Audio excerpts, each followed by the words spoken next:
जंगल में शिकार खेलने के लिए गए। चित्रांगद जिस समय जंगल में शिकार खेलने के लिए गए और जंगल में चित्रांगद नाम का गंधर्व है,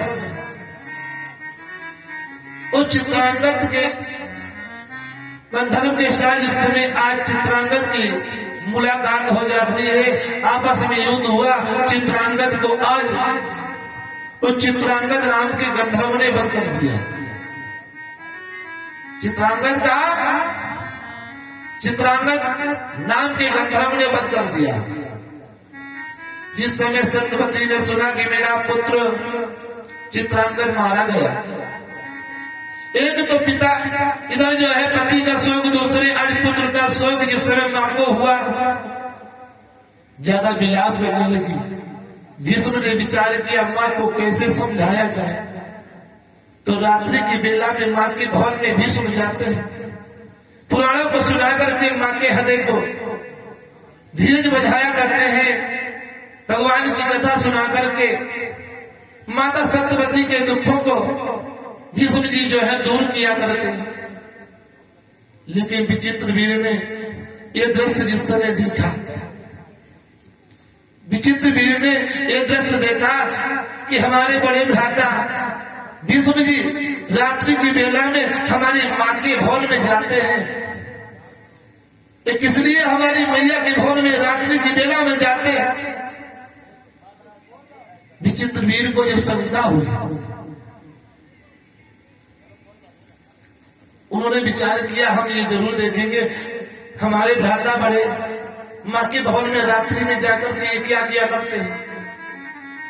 इस समय भीष्म जी एक दिन रात्रि की बेला में मां के भवन में जैसे पहुंचे, पाछे से विचित्र वीर जो है पहुंच गया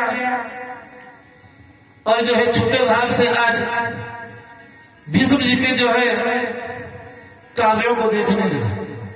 भीष्म जी मां के पास पहुंचे, मां को प्रणाम किया, उसके बाद में प्राणों को रख करके मां को सामने बिठलाया और भगवान की बड़ी सुंदर सी चर्चाएं आज सत्यवती को बेटा भीष्म जो है सुनाने लगे।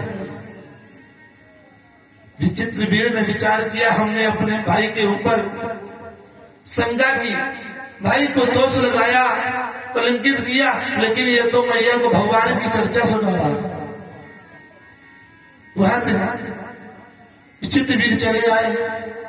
एक दिन अपने भैया भीष्म के पास पहुंचे, बोले भैया हम आपसे कुछ पूछना चाहते हैं। भीष्म बोले भैया आप हमसे पूछो, हम आपको अवश्य बताएंगे, जो आपकी इच्छा हो हमसे कहोगे तो आपकी इच्छा पूर्ण की जाएगी। विचित्र वीर बोले भैया हमें एक बात बताओ जो हमारे समझ में नहीं आ रही, यदि किसी के ऊपर झूठा कलंक कोई व्यक्ति लगाता है, कोई व्यक्ति किसी के ऊपर झूठा कलंक लगा देता है, तो उस कलंक से यदि वो व्यक्ति अपने को उद्धार करना चाहता है तो भैया उसका उद्धार कैसे हो? भीष्म जी बोले उसका उद्धार ऐसे होगा, काशी में जाए, तपस्या करे और अपने शरीर को वहीं पर समाप्त कर दे, तो इस दोष से मुक्ति पा जाएगा। जैसे ही शब्द सुना भीष्म के चरणों में विचित्र वीर ने मस्तक को डाल दिया। बोले भैया, बोले कि भैया जग में ने तुम पे, कि भैया मैंने जग में तुम पे शंका भी जरा बनाई थी,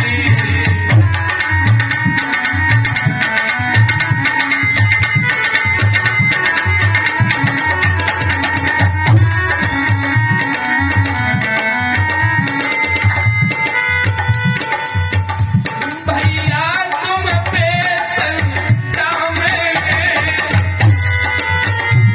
भैया तुम पे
करके देखा था,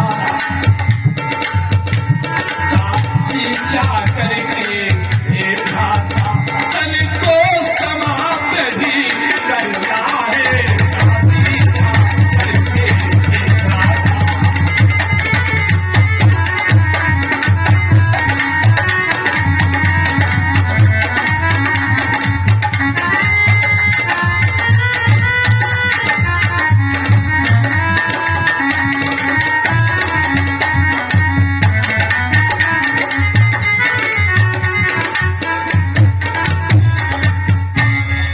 जिस समय विचित्र वीर ने भीष्म जी के चरण पर मस्तक को डाल दिया, बोले भैया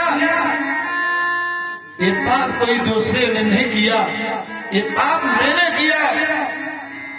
भीष्म जी बोले तुमने हमारे ऊपर ये दोष कब लगाया, कब तुमने हमारे ऊपर शंका की। विचित्र वीर बोले भैया जिस समय तुम मां के भवन में मैया तो सुंदर सुंदर भगवान की चर्चाएं सुनाने जाते हो, लेकिन मैंने विचार किया था कि मां के भवन में हमारे बड़े भ्राता रात्रि की वेला में करने के जाते हैं,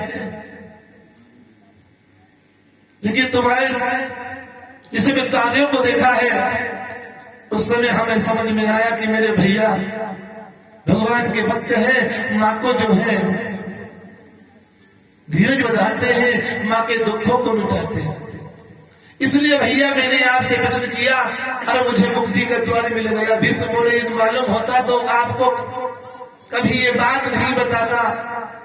विचित्र वीर बोले भैया अब तो रेल निकल गई, बाद में रास्ता देखने से क्या होगा, अब तो हमें उपाय मिल गया है। आज विचित्र वीर जिस समय काशी में जाकर के अपने शरीर को जो है तपस्या में लगा देते हैं, तपस्या इतनी की कि उन्होंने अपने शरीर को वहीं पर समाप्त कर दिया।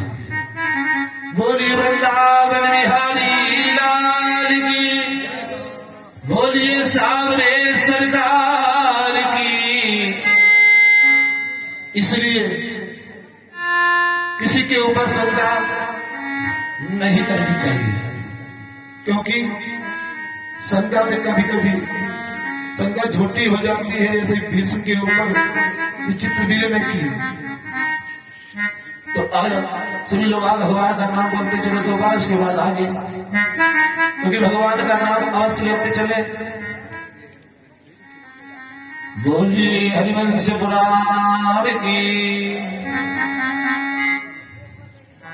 भगवान का नाम सभी लोग बड़े प्रेम के साथ बोलते चलेंगे।